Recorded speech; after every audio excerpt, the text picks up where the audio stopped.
So, when you hear the word Nepal, what's the first thing that comes to mind? Probably the Himalayas, right? Those incredible soaring peaks. But here's the thing, there's another kind of revolution happening there, a much quieter one. And it's not happening on the mountains, it's happening on smartphones. It's a digital revolution, but what's really fascinating is who's leading it. It's not the government, it's the citizens themselves. So let's dive into how tech is completely changing the game for civic life in Nepal. Let me give you a real-world example of what this looks like. Imagine you're walking down a street in Kathmandu, and you see a bus just belching out this thick black smoke. A few years ago, you'd probably just shake your head, right? Nothing you could do. But now, you pull out your phone, take a quick video, and upload it. And a little while later, ping, you get a notification. The city got your report, and they're on it. This isn't some far-off future idea. This is exactly what we're talking about when we say civic tech is happening on the ground right now. Okay, so what's the engine behind all this? What's actually making this change possible? Well, it really boils down to two key ideas that you have to understand, and they work together perfectly: open data and civic tech. Getting the difference between these two is absolutely crucial to seeing the big picture. All right, let's break this down with an analogy. Think of open data as a giant public library. It's supposed to have all the information the government collects. We're talking budgets, health stats, you name it. And the key here is that this data shouldn't just be available. It has to be usable, in formats a computer can actually read, not just some blurry scan of a document. So if open data is the library, then what's civic tech? Well, that's the cool part. Civic tech gives you the tools to actually use that library. It's the apps, the websites, the platforms that help you find what you need, make sense of it, and then, most importantly, do something with it. Now, here's what makes the story in Nepal so unique. In a lot of other places, this kind of digital push comes from the top down, from the government. But not here. This is a genuine grassroots, bottom-up movement. The real heroes of this story are the local nonprofits, the civil society groups. They're acting like translators, They take all this messy, complicated government data and turn it into something regular people can actually use. And at the same time, they're helping citizens communicate their needs back to the government in a clear, organized way.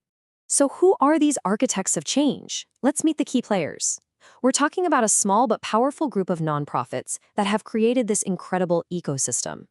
Each one has its own special role, but they all work together to build this digital foundation for the country. Okay, let's get into the specifics. First up, you've got Open Knowledge Nepal, or OKN. Think of them as the librarians of this movement, running the main hub for all that open data. Then you have the Accountability Lab Nepal. They're all about people, training up a new generation of social entrepreneurs they call, and I love this, accounterpreneurs. Kathmandu Living Labs, they are the mapping gurus, absolute wizards with location data. And finally, Code for Nepal is focused on getting everyone up to speed, boosting digital skills and creating amazing tools to help visualize all this data. You can see how they all fit together, right? It's a seriously impressive network. Every big movement has that one moment, that one event that changes everything. For the civic tech community in Nepal, that moment was born from an absolute tragedy. It was a trial by fire, the devastating 2015 earthquake. Let's go back to April 25th, 2015. A massive 7.8 magnitude earthquake hits. The scale of the disaster is just hard to comprehend. Almost 9,000 lives lost, millions of people suddenly homeless.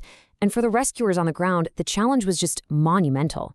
Imagine trying to coordinate a response in a mountainous country where roads are gone, buildings are rubble, and, this is the key part, you don't even have reliable maps of what's happening. And this is where the story gets incredible. Kathmandu Living Labs, one of the groups we just mentioned, their own office was damaged. So what did they do? They set up shop in a parking lot. From a parking lot, they launched a massive global effort. They got thousands of digital volunteers from all over the world to start mapping the damage using satellite images. They built a platform called quakemap.org, where people on the ground could report exactly what they needed and where they were.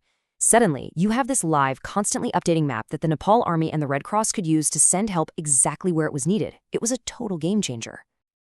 This right here, this was the turning point. As this quote says, the earthquake was tragic, but it was also undeniable proof.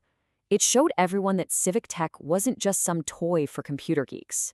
No way. It was a vital, life-saving tool for the entire nation. After this, the whole movement had a new kind of legitimacy, a new sense of urgency. It proved its worth when it mattered most. Okay, so that's an amazing success story. But, and this is a big but, it doesn't mean everything is smooth sailing from here on out. Far from it.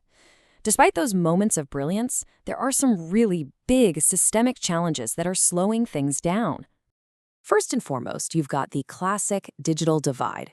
And the numbers here are pretty stark. Look at this. In the capital, Kathmandu Valley, almost 80% of homes have internet. Sounds great, right? But then you look at rural areas, and that number just falls off a cliff, down to about 17%. And for the poorest families, it's less than 10%. Just think about that. The very people who could benefit most from these tools are the ones who can't even access them. And then there's the problem with the data itself. Even if you have internet, the data you're trying to access is a mess. I mean, the government has over 120 different information systems that don't talk to each other. It's a total maze. A lot of the time, crucial data is just locked away inside a scanned PDF, which is basically a picture of a table, completely useless for any kind of real analysis. And the data that is available, it's often dirty, filled with mistakes and gaps. On top of all that, you have this old-school bureaucratic mindset where some officials still think information is power, and the best way to keep power is to not share it.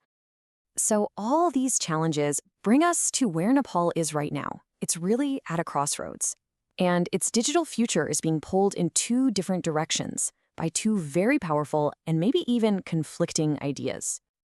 On one hand, the government has just launched this massive plan called the IT Decade, and the goals are huge. We're talking about turning Nepal into a major IT hub for the whole region, raking in over $22 billion in exports, and creating 1.5 million jobs.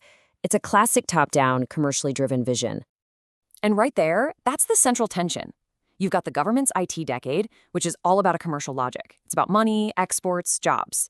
And then you have the civic tech movement we've been talking about, which runs on a totally different logic, a public good logic. It's all about transparency, accountability, and making local communities stronger. Now, these two things don't have to be enemies, but let's be real, their core priorities are very, very different. So that leaves us with the big question for Nepal's future. Can these two worlds coexist? Can that commercial ambition from the government actually help fuel the amazing grassroots work that's all about public good? Or is there a risk that the big money focus on IT exports will sideline the very citizen-led innovation that has been so powerful? The answer to that question is going to shape everything for Nepal's digital journey.